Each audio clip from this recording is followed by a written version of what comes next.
Welcome student, welcome to Shri Ram Kumar college of special education, ढूंढ लो नौलगढ़ सीकर। और अब अपन बात करेंगे आज जो HI के स्टूडेंट्स, न कि IB के, ओनली फॉर HI के स्टूडेंट हैं, उनके लिए है class speech and speech teaching, है ना। Fundamental of speech and speech teaching, ठीक है। और ये है वो सिर्फ HI के बच्चों के लिए है। आज इस पर अपन बात करेंगे, ठीक है। तो चलिए शुरू करते हैं। वाणी एंड वाणी शिक्षण, स्पीच एंड स्पीच टीचिंग।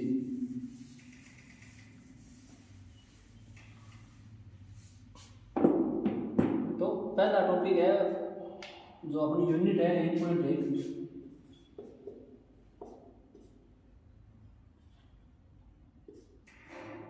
1.1, ठीक है। और उसका जो पहला टॉपिक है वो है वाक् ध्वनि उत्पादन।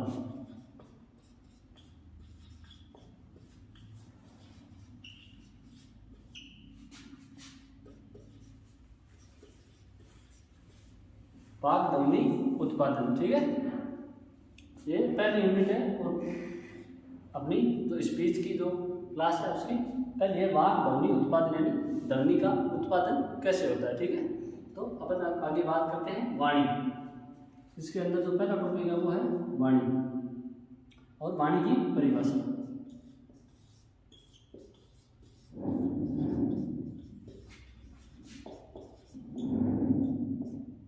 वाणी की परिभाषा, ठीक है। तो वाणी भाषा के निष्पादन का मुख्य साधन है। वाणी भाषा के निष्पादन का मुख्य साधन है, जो व्यवहार का एक ऐसा पहलू है जो अन्य प्राणियों से अलग करता है।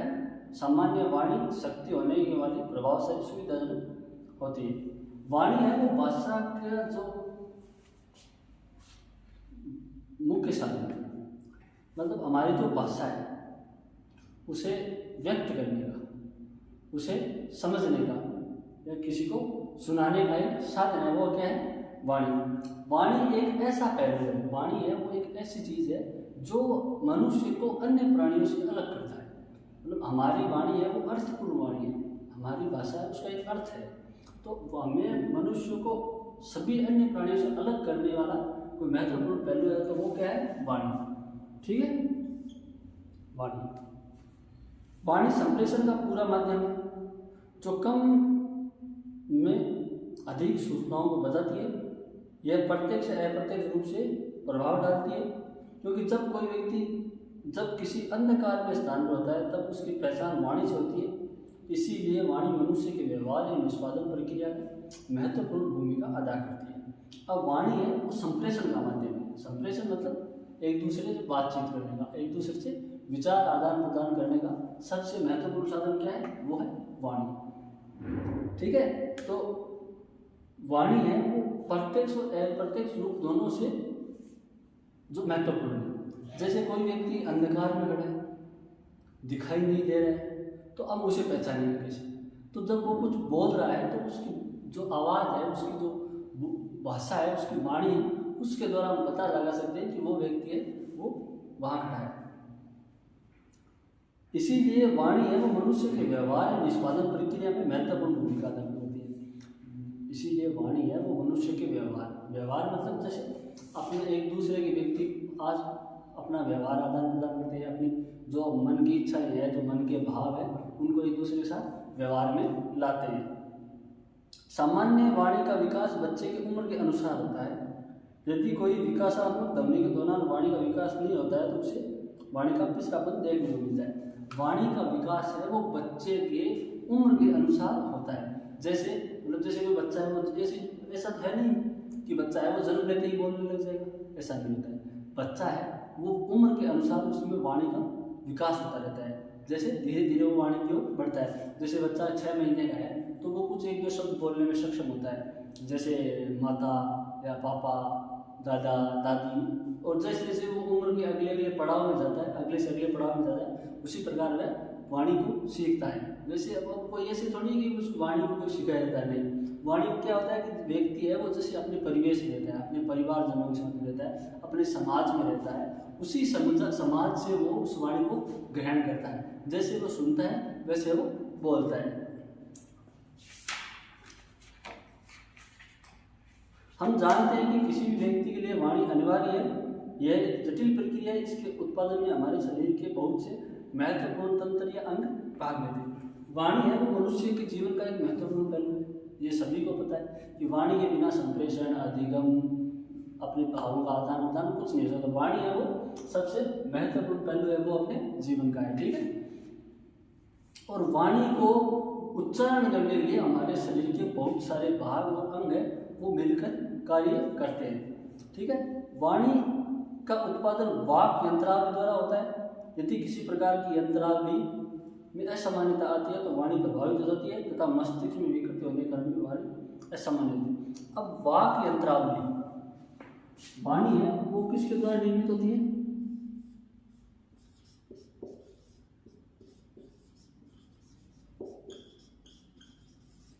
वाणी है वो वाक् यंत्रावली द्वारा निर्मित होती है। और अगर इस यंत्रावली में किसी भी प्रकार का कोई बाधा आती है या किसी भी प्रकार का कोई दोष आता है तो प्रभावित कौन होगा? इसमें कोई बाधा और जो दोष आता है किसमें? वाक् यंत्रावली। तो वाक् और यंत्रावली में किसी प्रकार की बाधा और दोष आएगा तो प्रभावित कौन होगा? वाणी। कौन होगी? वाणी। वाणी इससे प्रभावित होगी। या फिर वाणी प्रभावित होती है वो होती है मस्तिष्क की चोट से।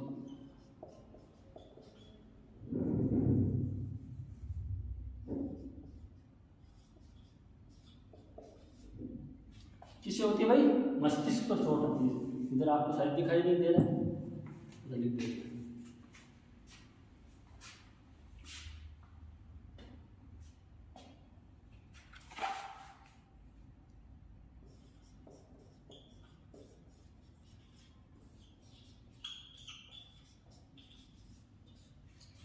अगर यहाँ पे कहीं चोट आती है मस्तिष्क पे कहीं भी चोट आती है तो वाणी है वो असामान्य हो सकती है। मस्तिष्क पर अगर कहीं भी चोट आती है तो कौन प्रभावित होती है? वाणी। मस्तिष्क पर चोट आने पर भी वाणी को प्रभाव पहुंचता है। वाणी है वो थोड़ी बहुत इधर उधर हो जाती है और वाणी को उच्चारण करने में जो बाधाएं आती हैं वो हो सकती है। तो सब किससे? एक तो वाक् यंत्रावली में बाधा या दोष आता है तो कौन वाणी को प्रभावित होती है? वाणी प्रभावित होती है। या फिर मस्तिष्क पर चोट लगती है तो कौन होता है? वाणी प्रभावित हो सकती है, ठीक है। अब अपन कुछ वाणी की प्रमुख परिभाषाएं उनको अपन लिखते हैं और देखते हैं, ठीक है।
हाँ भाई, क्या है, किसी भी अर्थपूर्ण शब्द को वाणी कहते हैं। किसी भी अर्थपूर्ण शब्द को वाणी कहते हैं। प्रत्येक वाणी की अलग अलग विशेषता होती है और यह ध्वनि की उपस्थिति में उत्पन्न होती है। अर्थपूर्ण शब्द कोई भी शब्द है जिसका अर्थ निकलता है। जैसे अपन बात करें उदाहरण के तौर पर शिक्षा।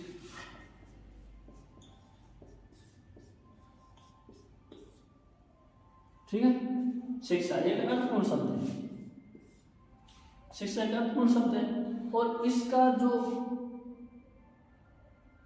बोलने जो ध्वनि उत्पन्न होती है, इसको जो बोलने का तरीका है वो क्या होती है,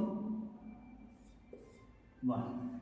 तो किसी भी शब्द, किसी भी अर्थपूर्ण शब्द का अर्थ निकलना चाहिए। कोई भी शब्द हो जिसे हम बोलते हैं उसका अर्थ निकलता है, वो क्या कहलाती है, वाणी। प्रत्येक वाणी की अलग अलग, जो भी शब्द बोलते हैं उसकी अलग अलग विशेषताएं होती है और यह ध्वनि की उपस्थिति में उत्पन्न होती है। और जो हमारे जो ध्वनि है, जो हमारे बोलने की जो आवाज़ है, उसकी उपस्थिति में कौन उत्पन्न होती है, वाणी। ठीक है। अब परिभाषा नंबर 2।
दूसरी परिभाषा क्या है, कि वाणी एक क्रमबद्ध प्रणाली है जो हवा की उपस्थिति में निकलती है और अर्थपूर्ण होती है। अब क्या होता है कि वाणी एक क्रमबद्ध है। अब क्रमबद्ध का मतलब कि वाणी का जो उच्चारण करने का तरीका है वो क्रमबद्ध होना चाहिए, मतलब एक सही क्रम में होना चाहिए। जैसे अपन कोई भी वाक्य बोलते हैं, जैसे मैं पढ़ चुका हूँ, मैं पढ़ चुका हूँ। अब ये एक क्रम है, यही वाणी होती है। अब ऐसे थोड़ी बोल सकते कि चुका हूँ मैं पढ़, ऐसे थोड़ी बोल सकते, नहीं बोल सकते। तो ये क्रमबद्ध होनी चाहिए। दूसरी, ये हवा की उपस्थिति में निकलती है और अर्थपूर्ण होती है। हवा, जब हम वाणी का उच्चारण करते हैं तो हमारे मुंह से हवा आती है, जाती है, आती है, जाती है, मतलब हवा के बिना वाणी का उच्चारण संभव नहीं होता है। वाणी की उपस्थिति में निकलती है और एक अर्थपूर्ण होती है। वो हमने यही बात की, अर्थपूर्ण होती है और यहाँ भी अर्थपूर्ण होती है। ठीक है। नंबर 3,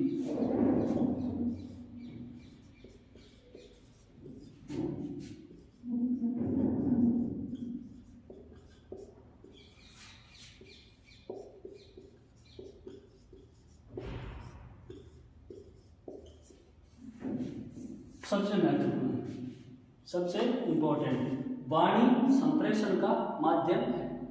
संप्रेषण, संप्रेषण क्या होता है? संप्रेषण वह होता है कि हम एक व्यक्ति से दूसरे व्यक्ति के साथ अपने आंतरिक मनोभावों का आदान प्रदान करते हैं, वो क्या कहलाता है? संप्रेषण। और संप्रेषण का माध्यम क्या होता है? वो होता है वाणी। जैसे कि मेरे मन में विचार आ रहा है, मेरे विचार है वो आपके सामने प्रस्तुत कर रहा हूँ, तो मैं अपने विचारों को आपके सामने प्रस्तुत करूँगा, तो मुझे किस चीज़ का सहारा लेना पड़ेगा? वाणी। वाणी से द्वारा मैं अपनी वाणी का उच्चारण करूँगा, तभी तो आपको कुछ मेरे मनोभाव में पता चलेगा कि मैं क्या बोलने की कोशिश कर रहा हूँ। तो वाणी संप्रेषण का सबसे महत्वपूर्ण माध्यम है, वो है वाणी। बिना वाणी के संप्रेषण है वो संभव नहीं है। और अगला है वो है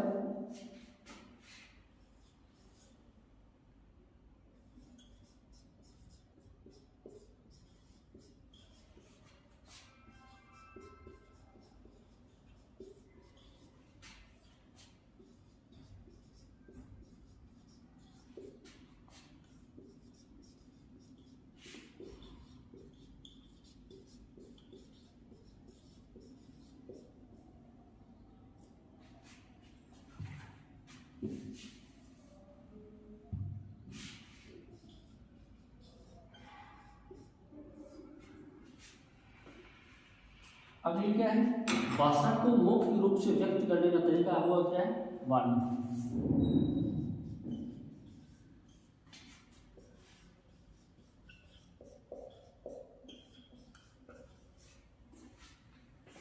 भाषा, भाषा, भाषा मतलब जो हम बोलते हैं, हमारी भाषा, उसको मौखिक रूप से व्यक्त करने का तरीका, मौखिक मतलब बोलकर व्यक्त करने का तरीका है, वो क्या कहलाता है, वाणी कहलाता है। मतलब भाषा को मौखिक रूप से, बोलकर रूप से प्रयुक्त करने का या व्यक्त करने का तरीका है, वो क्या कहलाता है, वो कहलाता है वाणी। ठीक है, तो ये कुछ वाणी की जो मुख्य रूप से जो परिभाषाएं हैं वो ये है। आप इसका स्क्रीनशॉट लीजिए, ये बहुत इंपॉर्टेंट है और पेपर में आने की पूरी संभावनाएं रहती हैं। स्क्रीनशॉट ले लीजिए आप इसका।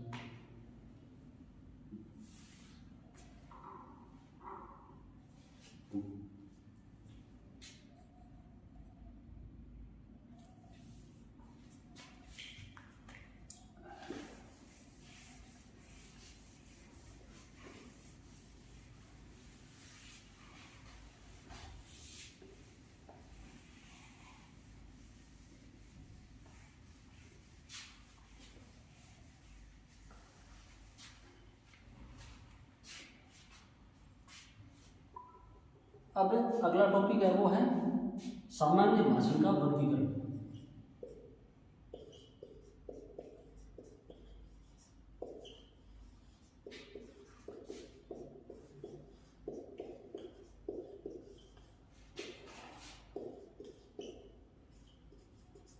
सामान्य भाषण मतलब जो भाषण जो हम वास्तविक जीवन में काम में लेते हैं, जो अपने जो दैनिक कार्यों में या अपने जो रोजाना का कार्य होते हैं, रोजमर्रा का कार्य होते हैं, उनमें अपन जो काम में लेते हैं वो क्या होता है, सामान्य भाषण है।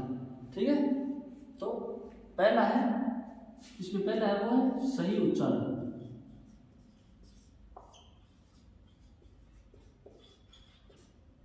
वो है सही उच्चारण। ठीक है, अब इसमें क्या है कि सही उच्चारण के लिए हमारे मुंह के सभी गतिविधियों का लचीलापन होना चाहिए। किसी भी भाषा में पाई जाने वाली वाणी को उसके सही उच्चारण के स्थान पर ही सही उच्चारण की विधि से उत्पन्न करना चाहिए। अब क्या होता है सही उच्चारण, हमारी भाषा है, हमारी जो वाणी है, उसके उच्चारण का सबसे महत्वपूर्ण अंग कौन सा होता है, वो होता है मुंह। क्या होता है, मुंह। ठीक है, हमारे मुंह के जो अंदर के जो अंग है वो वाणी को उच्चारण करने में हमारी सहायता करते हैं। तो हम जब वाणी बोलते हैं तो हमारे मुंह के जो अंग है उनका लचीला होना जरूरी है। क्या होता है भाई, लचीला, उनमें लचीलापन होना जरूरी होता है। जैसे होठ है, जीभ है, दांत है, तालू है, इन सब चीजों का वाणी के अंदर बहुत महत्वपूर्ण योगदान रहता है। तो जो सही उच्चारण का तरीका है उसमें क्या है कि मुंह का जो अंग है उनमें लचीलापन होना जरूरी है, ताकि हम वाणी का अर्थपूर्ण उच्चारण कर सके, सही उच्चारण कर सके, ताकि हमारे जो सामने सुनने वाला है उसको अर्थपूर्ण समझ में आ सके। तो उसलिए सही उच्चारण बहुत जरूरी है। दूसरा है उद्देश्यपूर्ण।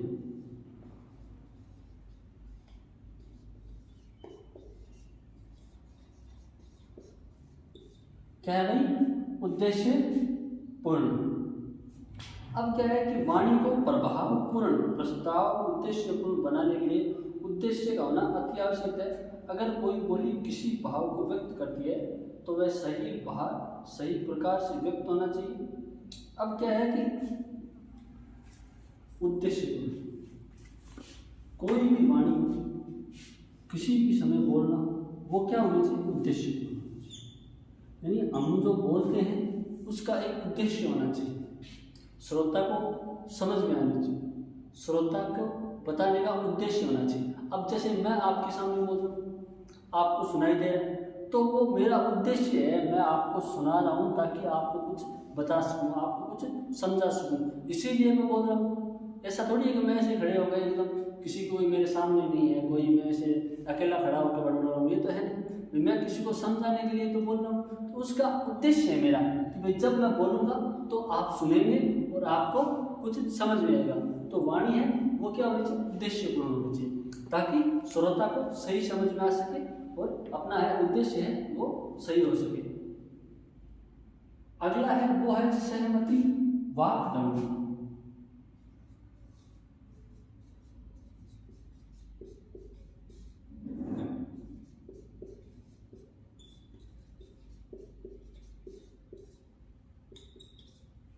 सहमति वाक् ध्वनि, इसमें क्या होता है कि संप्रेषण को प्रभावशाली बनाने के लिए वक्ता को वाणी सुनने योग्य होनी चाहिए, उसे पिच, लाउडनेस, क्वालिटी का सामान्य होना आवश्यक है। वाणी को बोलते समय इसमें अंतराल, उतार चढ़ाव, वाणी को नाक से नहीं बोलना चाहिए। सहमति वाक् ध्वनि, सहमति वाक् ध्वनि है, इसमें क्या होता है कि इसमें व्यक्ति है जब वो वक्ता है वो जब बोलता है तो उसके द्वारा बोली गई जो भाषा है, जो वाणी है, वो श्रोता को स्पष्ट और साफ शब्दों में समझ में आनी चाहिए। इसीलिए वाणी को बोलते समय उसके बीच शब्दों के बीच में अंतराल, वाणी में उतार चढ़ाव, लचीलापन, ये सब होना चाहिए। अब जैसे कोई व्यक्ति है वो बोलता है, बोलते समय उसके जो शब्दों के बीच का जो अंतराल है वो ठीक नहीं होता है। शब्दों को जो श्रोता सुनता है तो वो उसे सही समझ में नहीं आती। वो जैसे वक्ता बोल रहा है तो वो शब्दों को आपस में मिक्सिंग कर देता है, आपस में मिला देता है। उससे क्या आती है कि अर्थपूर्ण भाषा नहीं बनती है, उससे जो शब्दों का जो समझने का तरीका है वो थोड़ा चेंजेस हो जाता है। तो भाषा के बीच में, भाषा का जब वाणी का उच्चारण करते हैं तब जब शब्दों के बीच में एक निश्चित अंतराल होना चाहिए। शब्दों को बोलते समय वाणी में उतार चढ़ाव आने चाहिए कि कौन से शब्द को थोड़ा अधिक अपने को बोलना है, कौन से शब्द को धीमे स्वर में बोलना है। तो उस प्रकार से शब्दों को नाक से नहीं बोलना चाहिए। जैसे कोई नाक से बोलता है तो शब्दों को समझने में थोड़ी कठिनाई का सामना करना पड़ता है। तो ये क्या है, सहमति, यानी शब्दों को बोलते समय, वाणी को बोलते समय शब्दों के बीच में वास्तविक क्या है, समान अंतराल होना चाहिए। अब आता है लचीला। अगला है वो है लचीलापन।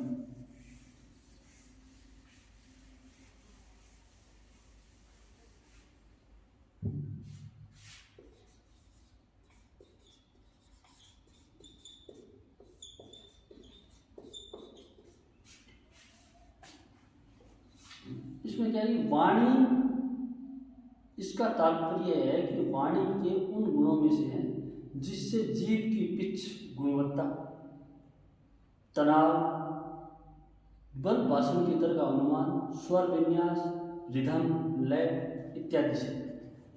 लचीला, लचीला मतलब जो हमारी जीभ है, हमारी जो जीभ है वो वाणी को उच्चारण करने में सबसे महत्वपूर्ण भाषा है। जो हमारी जीभ है वो वाणी को उच्चारण करने का सबसे महत्वपूर्ण साधन है। वो क्या होती है, जीभ।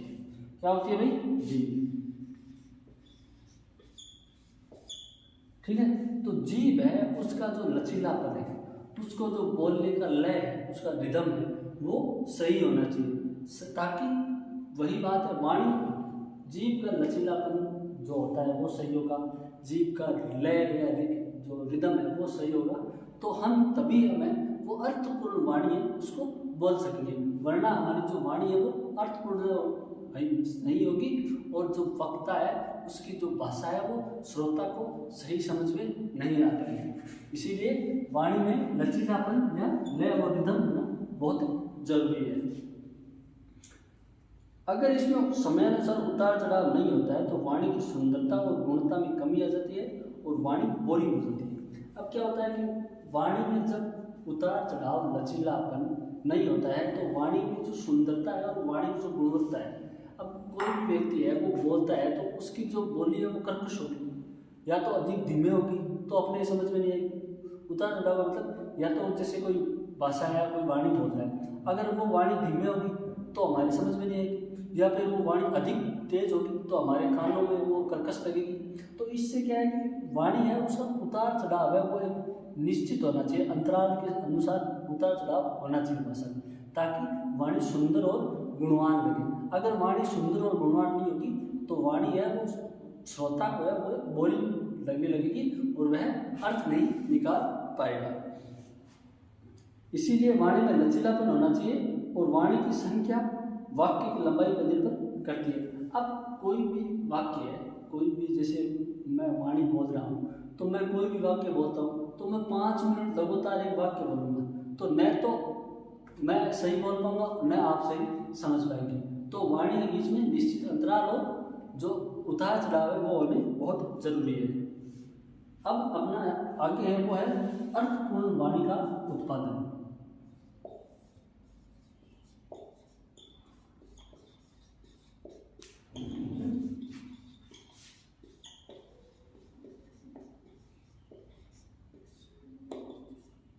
अर्थपूर्ण वाणी का उत्पादन, इसमें अच्छी वाणी के लिए वाक अंगों का स्वस्थ और समुचित तरीके से कार्य करने की शैली का होना अति आवश्यक है। अगर वाक अंगों में दोष होता, श्वसन प्रणाली में दोष हो तो वाणी उत्पादन सही तरीके से नहीं होगा। अब ये क्या कह रहा है कि वाणी को बोलने के लिए जो हमारे शरीर के अंग कार्य करते हैं उनका सही होना बहुत आवश्यक होता है। जैसे हमारा जो जीभ है वो सही नहीं है, हमारे होंठ सही नहीं है, हमारे दांत सही नहीं है, तो इससे क्या होगा कि हमारी जो वाणी है वो अर्थपूर्ण नहीं होगी। हमारी वाणी है वो अर्थपूर्ण नहीं होगी और अर्थपूर्ण वाणी का उत्पादन होना बहुत जरूरी है, क्योंकि अगर वाणी अर्थपूर्ण होगी तभी श्रोता के वो समझ में आएगी। बिना अर्थपूर्ण की तो कोई मतलब ही नहीं है। तो क्या होता है कि अगर कोई, जैसे हमारे जो वाक अंग है, हमारे जो वाक अंग है या फिर श्वसन प्रणाली है, उसमें अगर कोई दोष होगा तो वाणी है वो अर्थपूर्ण नहीं होगी। और जब वाणी अर्थपूर्ण नहीं होगी तो वो श्रोता के किसी काम की नहीं होती है। तो वाणी का अर्थपूर्ण उत्पादन होना बहुत जरूरी होता है। अगला टॉपिक है वो है सजीवता।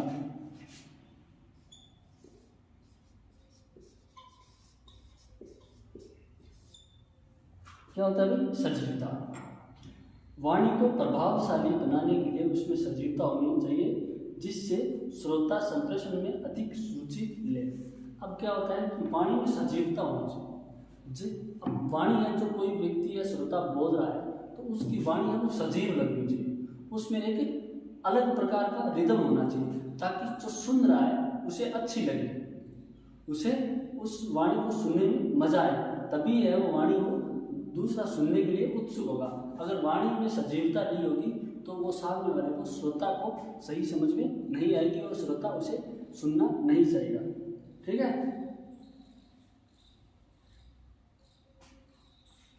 अत्यधिक भय और क्रोध का न होना। अगला जो टॉपिक है वो है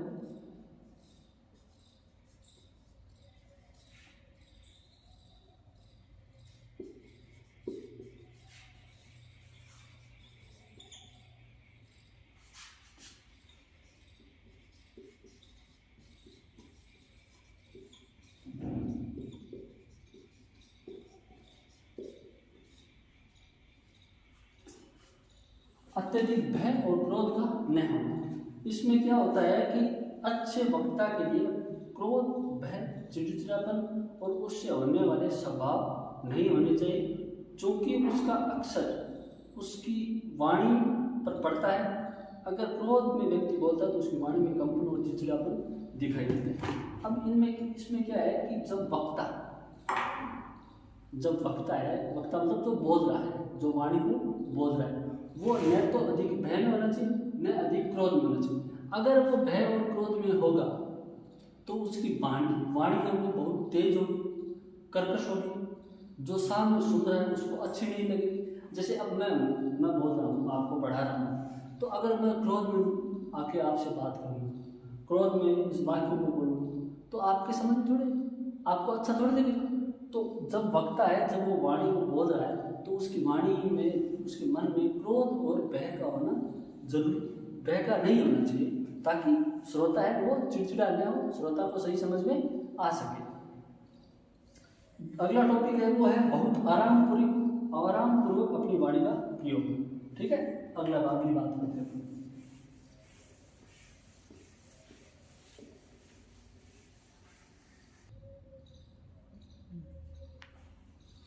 हाँ भाई, अगला टॉपिक है वो है बहुत आराम पूर्वक अपनी वाणी का प्रयोग।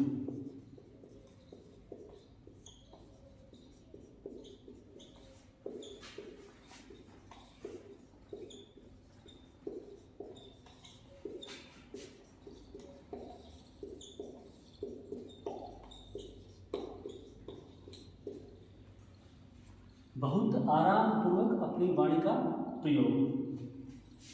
इसमें क्या होता है कि वक्ता अपने आराम से घंटों बातचीत के लिए तैयार रहते, श्रोता अपने हाव भाव, चेहरे, हाथों, शरीर के अंगों द्वारा वाणी का प्रयोग करते हैं। अब वक्ता है जो बोलने वाला है, वो अपनी वाणी को जब बोलता है तो बहुत आराम पूर्वक, बहुत ही मतलब एक शालीनता से, सभ्यता से जब वाणी का प्रयोग करेगा तो श्रोता है उसे अच्छा जो अर्थ निकलेगा, जो अच्छा सुनने में लगेगा, तो उस समय अपने को वाणी है बोलते समय वाणी को बहुत ही आराम पूर्वक अपनी वाणी को बोलना चाहिए, क्योंकि जब आराम पूर्वक बोलेगा तो श्रोता है उसमें वो इंटरेस्ट पैदा होगा कि अपने वाणी को सुने, ताकि सामने वाले को बोलने का जो तरीका है वो अच्छा होना चाहिए, वाणी को एक आराम पूर्वक तरीके से बोलना चाहिए। ठीक है, तो आराम पूर्वक वाणी का होना बहुत जरूरी होता है। ठीक है, अगला टॉपिक है वो है अर्थ विज्ञान एवं भाषा का प्रभाव।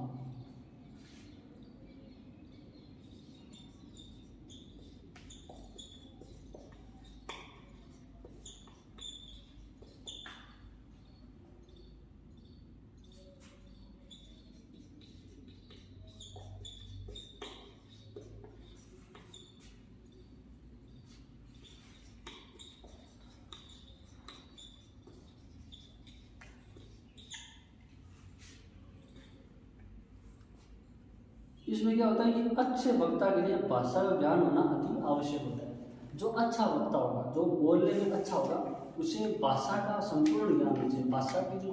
भाषा का जो विज्ञान है, जो उसे समझना बहुत जरूरी हो जाए, ताकि वाणी को सही मजबूत शब्द भंडार मिले और श्रोता को उसकी वाणी प्रभावशाली लगे। अब इसमें क्या होता है कि भाषा का जो विज्ञान है, भाषा का जो शब्द भंडार है, जैसे कोई भी शब्द है, अच्छे शब्दों का चयन करना, अपनी भाषा को बोलने के लिए जो शब्दों का चयन है वो बहुत जरूरी होता है। उससे क्या होता है कि भाषा को प्रभावशाली दिखती है, दूसरे को सुनने में अच्छी लगती है, अपना जो इम्प्रेशन है वो एक अलग लेवल पे चला जाता है, ताकि जो सुनने वाला है उसे अच्छा लगे कि क्या शब्दों का चयन है। जैसे हमारे बोलने में जो शब्द को है, हमारा जो बोलने को शब्दों को चयन करने का तरीका है, वो क्या होता है कि भाषा विज्ञान का बहुत महत्वपूर्ण हिस्सा होता है, ताकि वाणी को प्रभावशाली बनाने के लिए भाषा चयन में, भाषा को बोलने में शब्दों का चयन होना बहुत जरूरी है। ठीक है, आज इतना ही, बाकी जो है वो अपन अगली क्लास में करेंगे। धन्यवाद।